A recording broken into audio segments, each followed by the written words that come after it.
here you are, my friend, 3 weeks into the new year, in the midst of an intentional start. I hope you feel eager to experience what lies ahead. As important as it is to look forward, it's just as meaningful to notice where you are. How do you feel in body and mind? What realizations have come to you? Where are layers peeling away? Every purposeful pause, slow step, and reflection of the month has led you here. Turn around and see how far you've come. Keep listening for a few ways you can notice and appreciate the distance you've traveled so far.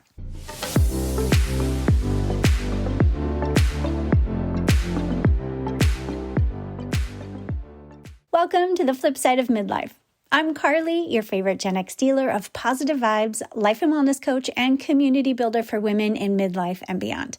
I love bringing these bite-sized episodes to you every week. Thank you for showing up, thinking about what I have to say, and using the information that feels right for you to enhance your well-being in midlife and beyond. Your intentional start to the year means insights are already available to you. Noticing those insights doesn't always come easily, however. If this is new to you, you may not know the practices that allow you to notice. If you are further along on your self-awareness and listening journey, it might be helpful for you to have another option at the ready. Sometimes a block requires a different approach. I've learned that, my friend. I'm someone who likes to have more than one tool on hand, so today I'm sharing a few things that work for me when I want to notice how far I've traveled.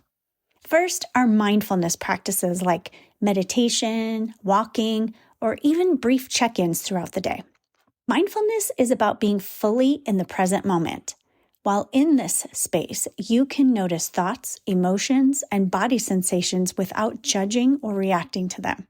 Mindfulness opens the door for insights to walk through. Learn how to make this happen, and you'll be amazed at what it does for you. A tool I use to help me is the Insight Timer app. I'm a diehard fan. It's something I use daily to listen to guided meditations, affirmations, nature sounds, and instrumental music. There's more available on the app too that I don't really use. You might really love it. When I'm listening, I feel waves of calm come over me, and it's easier to reflect and listen when I'm in this state. Mindful walks are another favorite of mine. Give me 15 minutes to walk while tuning into each of my senses, and it's like a magic eraser went through my mind.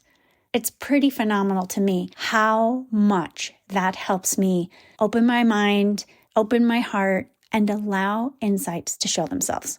I've landed on what helps me. Explore the many options out there to discover what works for you. Reflective journaling or expressive writing is another way to notice where you are.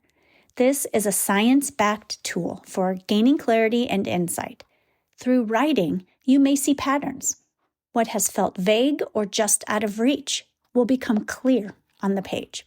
I'm not a consistent journaler, but writing is one of the first things I lean on when I want to discover answers to questions I'm asking. I find it helpful when I feel stuck and when I want to assess where I am. Inevitably, I uncover nuggets that might not have come to me otherwise.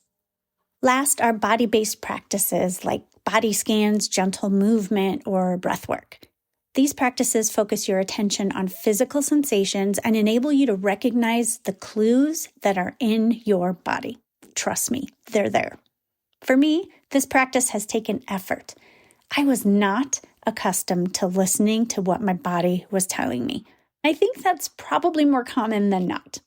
Before I started listening and paying attention to my body, I would just push through, hold on to stress, and experience burnout. I stuffed a lot of emotions down into my body. Maybe you can relate to this too. Because this has been challenging for me, I now include some of these body-based practices in my daily routines, and it's really helped me. But I still have to be very intentional when it comes to using body-based practices. These are a few practices that work for me. Find what works for you to acknowledge and celebrate what is shifting inside of you, my friend.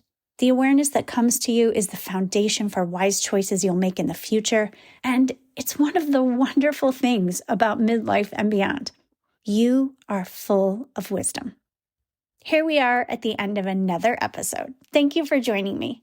You are in the midst of a beautiful journey, my friend.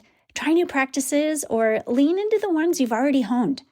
where you are is worth acknowledging and celebrating. I'd love to know what practices and tools you use to notice where you are. Send me an email at karli@flipsideofmidlife.com to share them with me. I can't wait to meet you right here again next week. Be well, my friend.